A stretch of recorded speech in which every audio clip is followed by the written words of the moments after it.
À 13h, principale édition de la mi-journée. Madame, Monsieur, bonjour. Voici les titres.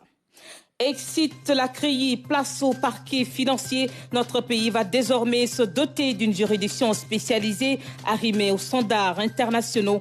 La loi sur le parrainage a fait aussi l'objet de modifications. Explications dans ce journal. Le port autonome de Dakar respire mieux. L'opération OJIAS a porté ses fruits. Les alentours du PAD ont été libérés pour faciliter le trafic des personnes et des marchandises. Probable transfert de Sadio Mané à Al Nasr en Arabie Saoudite. L'international sénégalais a donné son accord de principe. Une information rendue publique par le journal L'équipe et The Athletic. Du nouveau dans l'organisation des Jeux Olympiques, le breaking fait son baptême de feu aux JO de Paris 2024. 4 Sénégalais sont dans la course pour se qualifier dans cette discipline que nous découvrons dans ce journal.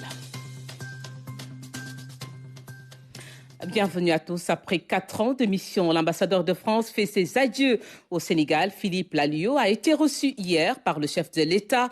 Le diplomate aura beaucoup contribué au renforcement des relations entre le Sénégal et la France dans plusieurs domaines. Il a été élevé à la dignité de grand officier dans l'Ordre national du Lion par le président Macky Sall. Le voici à sa sortie d'audience au micro d'Aboubakry Kane. J'ai eu une immense fierté à être l'ambassadeur de France au Sénégal ces quatre dernières années. Ce séjour aura été particulièrement dense et je pense que le partenariat entre nos deux pays, très actif, très dynamique, très confiant, sort renforcé de ces 4 années, et ça dans tous les domaines qu'il couvre. Et c'est une particularité de la relation entre le Sénégal et la France que de couvrir tous les sujets de coopération politique, économique, le sport, la culture, la formation, l'éducation, tout ça rassemblé autour de la jeunesse. C'est la priorité qui s'est imposée à nos deux pays ces dernières années. Je crois que l'idée d'avoir la jeunesse comme fil conducteur de nos actions concertées dans ce partenariat franco-sénégalais permet de traiter en fait beaucoup de sujets. L'éducation, la formation, l'accès à l'emploi, des sujets économiques, mais aussi des sujets, parce que c'est aussi ce qui fait la particularité de ce partenariat bilatéral, les valeurs. Je crois que ce qui caractérise la relation entre le Sénégal et la France, c'est aussi que ce sont deux grandes démocraties, avec deux populations particulièrement attachées à l'état de droit. Et ça donne une profondeur, ça donne un sens qui est très particulier, très spécifique à la relation entre nos deux pays. Nous vous élevons à la dignité de grand officier dans l'ordre national. Et alors que je m'apprête à quitter Dakar, je voulais remercier les membres du gouvernement sénégalais et tous leurs collaborateurs pour tout le travail qui a été mené ensemble, pour tous les projets, toutes les initiatives qu'on a portées ensemble dans l'intérêt de nos deux pays. Et puis je veux aussi remercier tout particulièrement le président Macky Sall, pour lequel j'ai le plus grand respect. Et je dois dire que je suis à la fois très honoré et très ému d'avoir été élevé par lui ce soir à la dignité de grand officier de l'Ordre national du Lion. L'ambassadeur du Qatar a également fait ses adieux au président Macky Sall. Mohamed Kordi Al-Mahri, en fin de mission, a été élevé au grade de commandeur dans l'Ordre national du Lion. Je vous l'annonçais en début de journal, excite la Cour de répression d'enrichissement illicite place maintenant à une juridiction spécialisée avec l'instauration du double degré de juridiction, ce qui n'était pas le cas avec la CREI. Nous écoutons à ce propos le garde des Sceaux, ministre de la Justice, au micro de Ibrahima Ndonga. Je remercie tous ceux qui ont pris aussi la parole pour se féliciter de ce progrès juridictionnel, de ce progrès démocratique, de ce progrès de l'état de droit, de ce progrès de la justice, qu'est l'instauration de nouveaux dispositifs de répression de la délinquance économique et financière. Parce que la délinquance a changé. Aujourd'hui, la délinquance, ce n'est plus la délinquance traditionnelle simplement qu'on connaissait. Aujourd'hui, la délinquance La délinquance qui est ruineuse pour nos économies. La délinquance qui est ruineuse pour nos sociétés. C'est la délinquance économique et financière. C'est la cybercriminalité. C'est une nouvelle forme de délinquance. Mais, Monsieur le Président, honorables députés, le président Oumar Youm a rappelé tout à l'heure la préoccupation du Sénégal quelques années après son indépendance.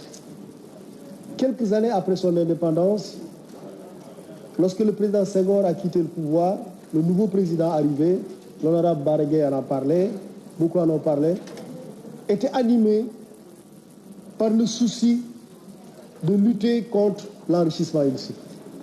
Et vous savez, la lutte contre l'enrichissement illicite est toujours une demande sociale. Le président Abdou Diouf, quand il est arrivé en 1981, ça ne lui est pas tombé du ciel. Non. C'est parce que c'était une demande sociale des Sénégalais. Le président Macky Sall, quand il est arrivé en 2012, la lutte contre l'enrichissement illicite, c'était une demande sociale. Donc, il y a toujours une intention noble d'un pouvoir qui veut lutter contre la délinquance économique et financière et historiquement ici contre l'enrichissement illicite. Et comme Maître Youm l'a rappelé tout à l'heure, on a créé d'abord le délit d'enrichissement illicite en 1981 qui n'existait pas. Parce que les incriminations qui existaient, les infractions qui existaient ne permettaient pas toujours de lutter contre la délinquance financière. Il y a des gens qui pouvaient s'enrichir, mais vous n'avez aucune preuve pour les coincer. Aucune preuve. C'est là qu'on a imaginé, et le Sénégal a été très ingénieux et très imaginatif, qu'on a créé le délit d'enrichissement illicite et qu'on a instauré la juridiction chargée de réprimer l'enrichissement illicite. Et l'institution lutte contre l'enrichissement illicite était tellement géniale, tellement intéressante, que plus tard, beaucoup de pays plus développés que le Sénégal, en termes de justice, en termes de développement économique, vont s'inspirer du Sénégal pour intégrer dans leur dispositif le délit d'enrichissement illicite. Et comme tout à l'heure, Maître Youm l'a rappelé, finalement, ça a même fait l'objet d'une internationalisation dans le cadre d'une convention internationale, la Convention de Mérida. Donc le délit d'enrichissement illicite et la Cour de répression de l'enrichissement illicite ne sont pas une honte. Au contraire, c'était une invention pour sécuriser les deniers publics au Sénégal. En session extraordinaire, l'Assemblée nationale a donc adopté 2 projets de loi. Il s'agit de la loi numéro 10/2023 portant révision de la Constitution, une réforme qui adopte et remplace l'article 29 de la Constitution relatif au parrainage. Il y a aussi le projet de loi numéro 65-61 du 12 juillet 1965 portant code de procédure pénale. Tous les 2 projets de loi ont été adoptés par la majorité. Voici quelques réactions. On ne peut pas faire une élection n'importe comment. Il faut nécessairement aller vers un filtre. Ça permet beaucoup plus de visibilité par rapport à l'offre programmatique. Ça permet aussi, notamment aux citoyens, de pouvoir mieux apprécier les offres qui sont soumises à leur appréciation. Donc nous pensons naturellement qu'il doit y avoir un filtre. Et il y a toujours eu un filtre. Maintenant, avec le parrainage, le filtre s'est vu densifié. Maintenant, ce qui est intéressant aujourd'hui, c'est de prendre en compte les recommandations qui ont été faites par la Cour de la CEDEAO et qui demandaient de revoir le système de parrainage. Et je pense qu'aujourd'hui, en tout cas ce qu'on a vu, ce qui est ressorti du dialogue national et ce qui est ressorti aussi des préoccupations des uns et des autres, notamment en commission, c'est de mieux encadrer le parrainage et d'éviter ce que nous avons déploré qui consiste à une stratégie d'assèchement. Nous avons tous constaté qu'auparavant, il n'y avait qu'une seule possibilité, c'était le parrainage par les citoyens. Mais à travers le dialogue, on a 3 possibilités de parrainage. C'est-à-dire un candidat pour l'élection présidentielle, pour avoir 13 députés pour être parrainé. Au-delà de ça, il y a aussi ce qu'on appelle l'exécutif territorial, c'est-à-dire 120 maires ou présidents de conseil départemental. Et après cela, le dialogue, le parrainage, autant pour moi, citoyen, reste toujours intact. Mais il y a aussi une nouvelle modification, mais aussi un facteur qui aujourd'hui a allégé le système de parrainage. C'est quoi? C'est-à-dire, auparavant, le quotient c'était 1%, 0,8%. Mais à travers le dialogue politique, le consensus qui a été trouvé, c'est-à-dire un maximum de 0,8% et au minimum de 0,6%. Permettre, en ce qui concerne le parrainage, c'est-à-dire de diminuer le nombre entre 0,8 au maximum et 0,6 le minimum. Mais aussi de permettre, comme dans toutes les grandes démocraties, de permettre les élus, à savoir les maires et les présidents de conseil, mais aussi les députés, de parrainer. Donc pour nous, c'est une grande avancée et vous l'avez vu aujourd'hui, la majorité, je dirais, la quasi-majorité, plus de 3/5 de l'Assemblée nationale, 123 députés ont voté contre 33 députés. Pour moi, c'est une victoire du Parti démocratique sénégalais qui a toujours dénoncé la CREI ici et au niveau des juridictions supranationales où nous avons eu gain de cause. Et il faut saluer aujourd'hui quand même la majorité qui a eu à reconnaître cela et à amener ce projet de loi ici pour que nous puissions la voter. Vous savez, le Sénégal est un pays, on est pareil, nous sommes les mêmes. À la fin de la journée, si le pouvoir est d'accord avec ça, nous n'allons pas considérer cela avec orgueil. Nous allons juste considérer que, au contraire, le pouvoir a été assez grand pour aujourd'hui se rendre compte qu'il y a eu des erreurs judiciaires et que la CREI ne devrait plus jamais juger un seul Sénégalais, un seul citoyen sénégalais, fût-il l'adversaire le plus féroce du PDS. Parce que nous voulons un pays de démocratie, un pays de justice, un pays d'équité où les principes fondamentaux de droit seront respectés. Donc nous allons voter et sans embâche le vote pour la suppression de la CREI et la mise en place d'un pôle financier qui va respecter toutes les normes juridiques, notamment le double degré de juridiction. Il n'y aura plus le renversement de la charge de la preuve. En fait, les basiques en termes de droit. Des propos recueillis par Ibrahima donc qui promet d'y revenir. Autre question, la situation sécuritaire dans le Sahel. L'Association des maires du Sénégal mise sur la diplomatie des territoires. Elle a initié justement un colloque international pour apporter sa solidarité aux communes impactées des pays de la zone pour un meilleur développement de la sous-région Salus-Sec. Ils sont au total plus d'une dizaine de représentants des collectivités territoriales du Mali, du Burkina, du Niger, mais aussi du Royaume du Maroc à participer à ces réflexions sur le Sahel. Le Sahel, que de morts, que de blessés et d'handicapés, que de réfugiés, que de déplacés, que de misérables, que de démunis. Terre promise, le Sahel devient un no-man's-land. Face à cette situation, l'AMS apporte sa solidarité et sa compassion aux communes impactées. Ce sont les maires, acteurs à la base, les acteurs institutionnels les plus proches des populations. Ces maires qui vivent la proximité avec les populations impactées et qui sont chargés de leur fournir les services sociaux de base. Ce sont ces maires qui ont décidé eux-mêmes de se rencontrer, d'analyser leurs problèmes, d'apprécier donc l'étendue de ces difficultés et de proposer des solutions.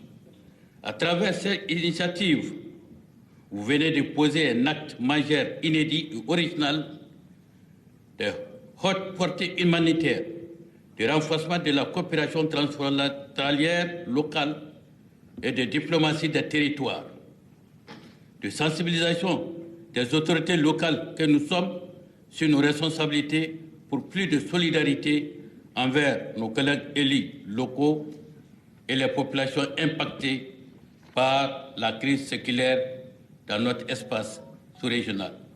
Soyez-en remerciés. Cette rencontre de Dakar est donc une étape importante pour le renforcement des liens entre les collectivités territoriales de la sous-région. Objectif, faire face à l'insécurité dans le Sahel. L'insécurité au Sahel, c'est une grande question. Une question qui prend des dimensions protéiformes. dans tout ce qu'on peut imaginer. Et je pense qu'il est essentiel, sachant ce que la décentralisation représente, que ces élus soient aux côtés des États pour mener ensemble cette dynamique sécuritaire et combattre ensemble cette violence qui est en train de s'installer ça et là dans nos États. Ce colloque, j'en suis convaincue, qui n'est que la première étape d'une réflexion soutenue, profonde, qui va être menée par l'ensemble de nos collectivités. Et je suis convaincue que ce cercle-là va s'agrandir. Au-delà des pays qui ont été là ce matin, il va y en avoir d'autres, parce que ce défi nous est en commun. La solution également doit nous être commune. Ces acteurs territoriaux mettent ainsi en avant la diplomatie des territoires. Durant 2 jours, des témoignages et des partages d'expériences vont se faire. Il est attendu, entre autres recommandations, la mise en place d'un fonds de solidarité intercollectivité au profit des communes impactées. On coude également sur l'armée de l'air qui s'agrandit avec 40 nouveaux élèves sous-officiers brevets en aéronautique. La 11e promotion de l'école de l'armée de l'air a reçu son diplôme. Elle va désormais intégrer le service du contrôle aérien. Fatima Tabanelba. Dépôt de gerbes de fleurs, remise de fanions au major de la promotion, défilé aérien et à pied, voilà quelques temps forts de la cérémonie de sortie de promotion de brevet élémentaire en aéronautique de l'école de l'armée de l'air. Ces 37 sous-officiers ont été formés en avionique, en vecteur armement de bord et maintenancier. Ces élèves ont intégré l'école en septembre 2021 et ont suivi successivement la formation initiale du combattant et le certificat d'aptitude militaire afin de disposer des bases solides de futurs cadres militaires. Parallèlement à l'instruction militaire, les élèves sous-officiers ont bénéficié de modules d'enseignement scientifique et technique visant à leur faire acquérir les fondamentaux des métiers de l'aéronautique. C'est l'occasion pour moi de féliciter le chef d'état-major de l'armée de l'air et tout l'encadrement de l'école qui œuvre sans relâche à l'avènement d'une école d'excellence. L'évolution de l'école, dans le sillage de la mise en œuvre du programme de montée en puissance des armées, traduit la volonté du commandement de doter le Sénégal d'un outil aérien militaire performant et crédible. L'environnement de l'école, la configuration des promotions et les systèmes académiques adaptés nous confortent dans notre conviction que ce défi majeur pourra être relevé. À l'issue de 2 années de formation, ils sont désormais titulaires d'un brevet élémentaire en aéronautique et disposent ainsi d'un emploi dans le monde de l'aviation. Et pour mieux prendre en charge le secteur de l'aviation, l'école de l'armée de l'air essaie de diversifier ses filières de formation. L'ouverture de la filière de contrôleur aérien en 2019 vient compléter le spectre des formations dispensées au sein de l'école. Elle permettra de résorber le déficit dans cette spécialité et d'armer efficacement les bases aériennes et autres plateformes aéroportières prévues par le plan 2025. Ces nouveautés sont venues consolider les acquis d'une formation déjà très diversifiée qui touche la quasi-totalité des métiers de l'aéronautique militaire. Dans sa volonté de devenir un hub aérien en Afrique, le Sénégal s'est fixé certains objectifs, dont celui d'assurer la formation des professionnels. Ainsi, l'école de l'armée de l'air contribue fortement à cette formation de qualité. Et l'arrivée croissante des ressortissants des pays de la sous-région montre la confiance qu'ils placent aux écoles de formation militaire du pays. Autre bonne nouvelle, la remise symbolique de matériel et d'équipement d'une valeur de 200 millions de francs CFA au centre d'expertise médicale du personnel navigant par le directeur de l'AIBD. L'acte vise à offrir un meilleur service au personnel navigant pour cet institut logé à l'hôpital militaire de Ouakam. Amadou Diallo. Le Sénégal ou l'ambition d'un hub aérien en marche. Après l'école de l'armée de l'air à Thiès, voici l'endroit où sera érigé d'ici 1 an le centre d'expertise médicale du personnel aéronautique. Le centre va être équipé avec du matériel de dernière génération répondant aux normes internationales. Le projet sera la construction d'abord du centre ici à l'hôpital militaire de Ouakam, mais également on va d'équiper. Donc c'est AIBD qui sera chargé de construire, mais également d'équiper le centre avec des équipements de dernière génération. Parce qu'on ne peut pas développer un hub aérien sans pour autant mettre aux normes internationales. Donc comme vous le savez, nous on est là pour mettre les conditions nécessaires, mais également créer le cadre pour que le personnel de Naviga ne va plus faire leur consultation à l'extérieur. Le centre va donc être une aubaine pour le personnel navigant qui représente un des piliers de la stratégie hub aérien. La construction va nous permettre de gagner plus d'espace et plus d'autonomie et de nous permettre de nous ouvrir davantage comme l'objectif de hub aérien, c'est-à-dire nous ouvrir carrément à la sous-région. Vous savez qu'il y a déjà l'école de l'armée de l'air qui est ouverte à Thiès et qui a commencé la formation notamment de professionnels, autant dans notre compagnie aérienne Air Sénégal, mais également dans la sous-région avec la coopération militaire. L'ANACIM, Agence nationale de l'aviation civile et de la météorologie, préside le comité de gestion du centre. Et ce centre est placé sous l'administration d'un comité de gestion dont la direction est assurée par le directeur général de l'ANACIM. Pour pouvoir délivrer des certificats médicaux au personnel civil, le centre doit avoir une autorisation de l'ANACIM. Cette autorisation s'appelle agrément de centre d'expertise médicale. Le centre d'expertise médicale du personnel aéronautique a été créé par un arrêté interministériel du ministre des Forces armées et du ministre des Transports aériens. Il sera construit et équipé par l'AIBD sur une superficie de 500 mètres carrés à l'hôpital militaire de Ouakam. C'est également des titres de cette édition. Le port autonome de Dakar respire mieux. L'opération OJIAS a porté ses fruits. Les alentours du PAD ont été libérés pour faciliter le trafic des personnes et des marchandises. Le constat de Carlton Gay. Ces images de nuit, vues d'en haut, renseignent sur l'état de congestion des alentours du port de Dakar. Une situation qui handicapait beaucoup les usagers. Auparavant, il y avait trop d'embouteillages à la descente. C'est trop difficile pour aller à Colobane. Auparavant, on marchait ici sur Colobane, c'est très difficile par rapport aux chaleurs, aux embouteillages.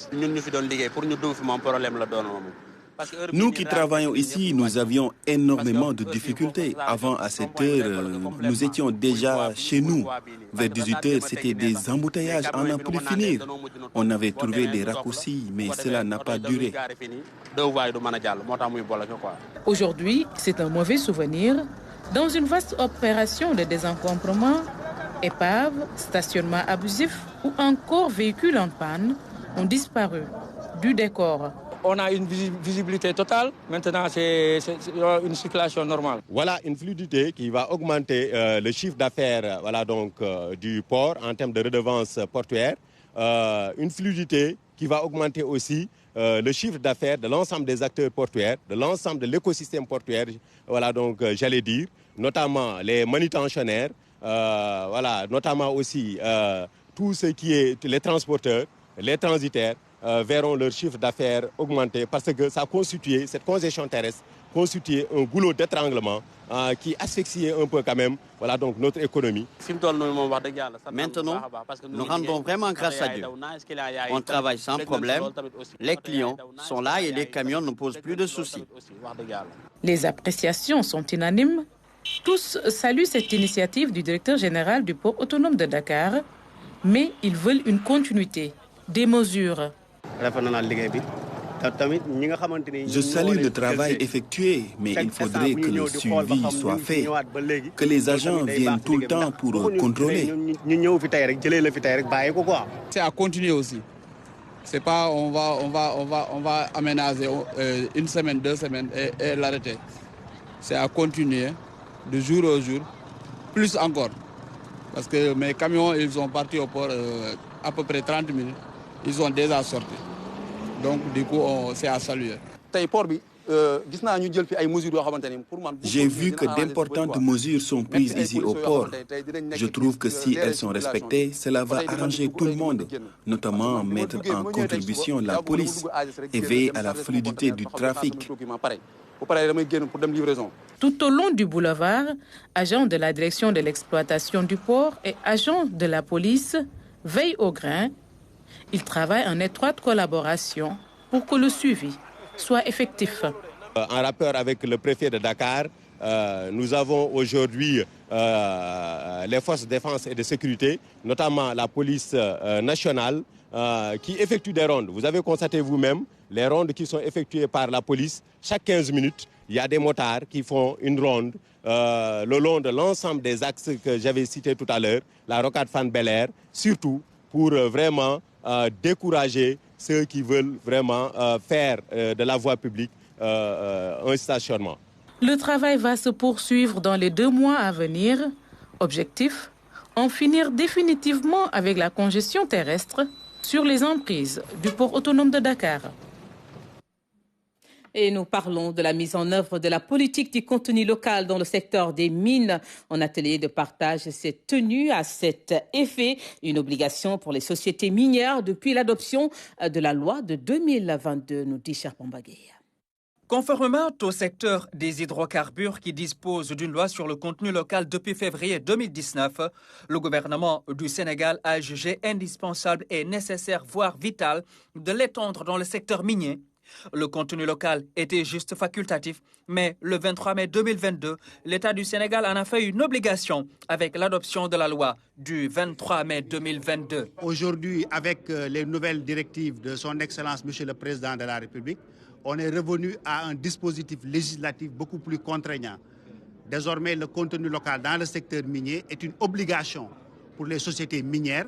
Et il y a le Comité national de suivi du contenu local qui est présidé par M. le ministre Malick Sall, qui est chargé de veiller à l'application stricte des dispositions qui sont aussi bien dans la loi que dans les décrets d'application. Aujourd'hui, pour permettre à nos différents secteurs d'être beaucoup plus résilients, le contenu local apparaît comme une opportunité apte à permettre à nos différents opérateurs, aussi bien nationaux qu'internationaux, de mieux répondre face aux exigences du secteur en termes d'approvisionnement, mais aussi participer à une meilleure restructuration de notre économie. C'est parce que le secteur des mines draine énormément de richesses que les enjeux sont multiples. L'objectif de cet atelier sur le contenu local dans le dispositif minier est d'amener tous les acteurs à être conscients des enjeux et des opportunités de développement. Dans sa volonté de promouvoir et d'accroître l'attractivité du secteur minier, le Sénégal a entrepris un ensemble d'initiatives telles que la révision du code minier en 2016 et l'adoption d'une stratégie nationale de développement du contenu local dans le secteur minier en 2021.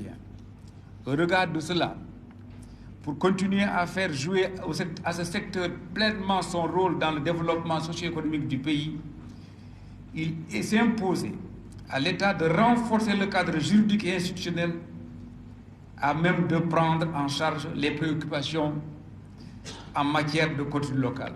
Il est donc attendu des résultats de cet atelier, un dispositif réglementaire sur le pilotage du développement du contenu local au Sénégal dans les secteurs des hydrocarbures et des mines et qui sera partagé avec tous les acteurs. Et bientôt, la mise en place de marchés d'intérêt régional, des marchés centraux de ville et des marchés départementaux. Le projet est porté par le programme de modernisation et de gestion des marchés. Les acteurs ont d'ailleurs échangé sur la question. Plus de précisions avec Moussa Mané. L'objectif de cet atelier est de permettre aux délégués des marchés de s'imprégner du programme de modernisation et de gestion des marchés. Actuellement, le Promogène est dans une phase de construction et de réhabilitation des marchés au Sénégal. Pour une bonne gestion, les acteurs doivent être au même niveau d'information. Du moment que tous les paramètres de sécurité, les paramètres organisationnels ont été pris en compte dans la construction, aujourd'hui nous allons discuter avec les délégués de marché pour la gestion et l'organisation et l'entretien de ces futurs édifices-là. Et les délégués de marché vont nous conseiller, apporter leur concours par rapport à la fonctionnalité. Le constat est unanime. Certains marchés du pays souffrent de plusieurs maux. Ils ont pour nom insalubrité, insécurité, manque d'aménagement, entre autres. L'arrivée d'Hipcomogène est saluée par les consommateurs et les délégués.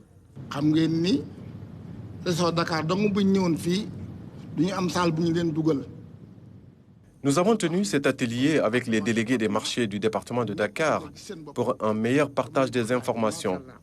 Aujourd'hui, nous devons faire en sorte que les Sénégalais fréquentent les marchés à étages parce que la situation actuelle l'impose.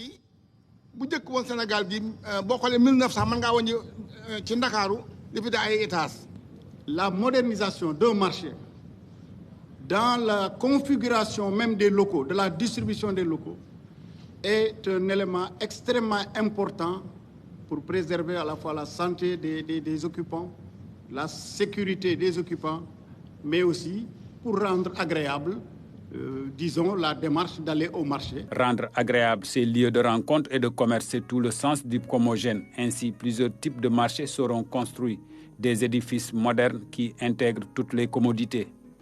On peut en citer parmi ceux-ci des marchés d'intérêt régional, des marchés centraux de ville, des marchés départementaux et des marchés spécialisés.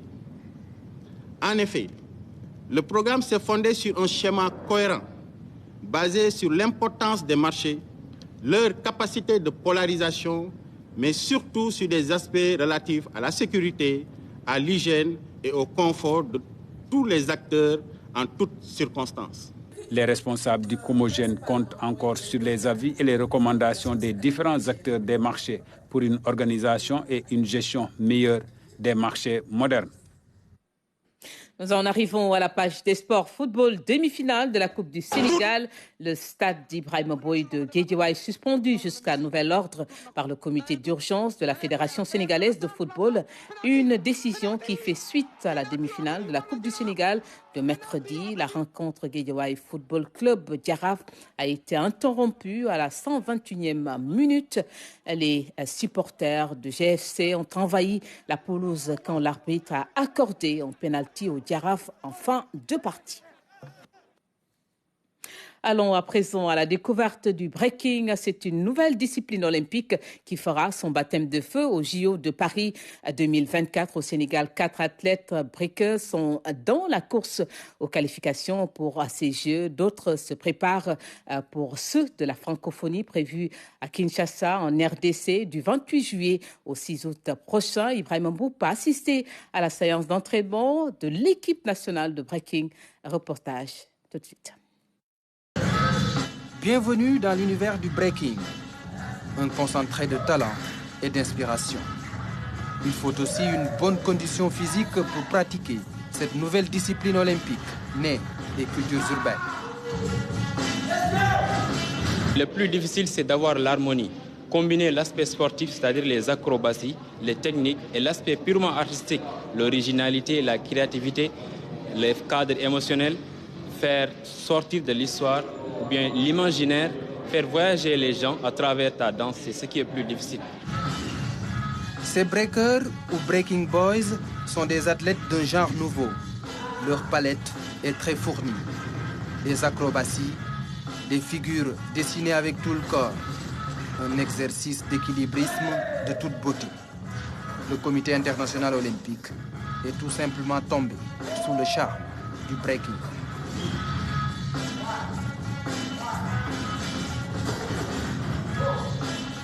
Depuis 2020, c'est effectivement devenu une discipline olympique. Et là, on a heureusement des jeunes qui sont quand même impliqués dans cette discipline-là depuis quelques temps aussi et qui ont un niveau. Donc il faut continuer à les accompagner. Pape Salif Diémé a 24 ans. Il est dans le top 8 africain du breaking. Le b-boy, originaire de Ziguinchor, a fait du kung-fu avant de devenir breaker. Il est en lice pour la qualification aux Jeux olympiques. C'est une grande compétition, donc c'est une compétition internationale, c'est une compétition mondiale. Nous les 4 b-boys, nous les 4 danseurs, on devait participer dans presque toutes les compétitions pour se qualifier dans les Jeux olympiques. Donc là, parfois on n'a pas les budgets, voilà. Donc imagine-toi s'il y a 8 compétitions, nous on participe une seule compétition ou bien 2. Donc ça va être un peu difficile de se qualifier. Le rêve est permis, mais du côté du Comité national de promotion de la danse artistique, la prudence est de mise. Il faut rêver, mais je pense qu'on peut quand même espérer plutôt pour 2028. Si on n'acquiert pas les points qu'il faut, si on ne gagne pas, on ne passe pas les qualifications, évidemment, on ne pourra pas espérer faire participer aux Jeux Olympiques de 2024. Maintenant, l'enjeu aussi, c'est 2026, parce que Dakar va accueillir les Jeux Olympiques de la jeunesse. Donc là aussi, c'est un grand défi, c'est préparer les plus petits à justement participer à un grand événement sportif. Mais le plus important est que le regard sur le breaking commence à changer.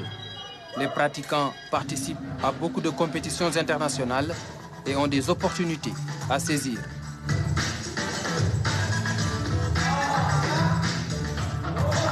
C'est dans les Jeux Olympiques maintenant, ça nous ouvre beaucoup de portes et c'est encore plus visible et plus respectueux maintenant. Parce qu'ici au Sénégal, auparavant, quand tu dis danse, on pense que tu joues ou bien tu t'amuses. Mais maintenant, quand il s'agit du sport, c'est sérieux. Ces athlètes B-Boys font partie de l'équipe nationale de breaking. Ils vont représenter le Sénégal aux Jeux de la francophonie dans une semaine à Kinshasa, en République démocratique du Congo. Il y a beaucoup de défis parce que franchement, le Sénégal a eu à représenter en 2017 sans médaille. Ça choque. En ce moment, j'ai failli même faire tant de crises, mais donc on doit relever ce défi. Au dernier championnat d'Afrique tenu à Rabat au Maroc au mois de mai, le Sénégal avait terminé à la 8e place sur 17. Avec plus de moyens et d'organisation, le breaking pourrait bien s'imposer sur la scène africaine et mondiale, car le potentiel ne manque pas. Retour en football, Sadio Mané a accepté de rejoindre le club d'Al-Nasr en Arabie Saoudite. C'est le journal L'Équipe et The Athletic qui ont annoncé cette information hier. Le transfert n'est pas encore conclu avec le joueur, mais le joueur justement a donné son accord de principe. L'entourage de Sadio Mané poursuit les négociations avec Al-Nasr, le club où évolue Cristiano Ronaldo. Voilà qui met fin à cette présente édition. Merci de l'avoir suivi. Restez avec nous dans un court instant. La principale édition en Wolof présentée par Cheikh Bamba Gueye. Merci de votre attention. Bon et bel après-midi à tous.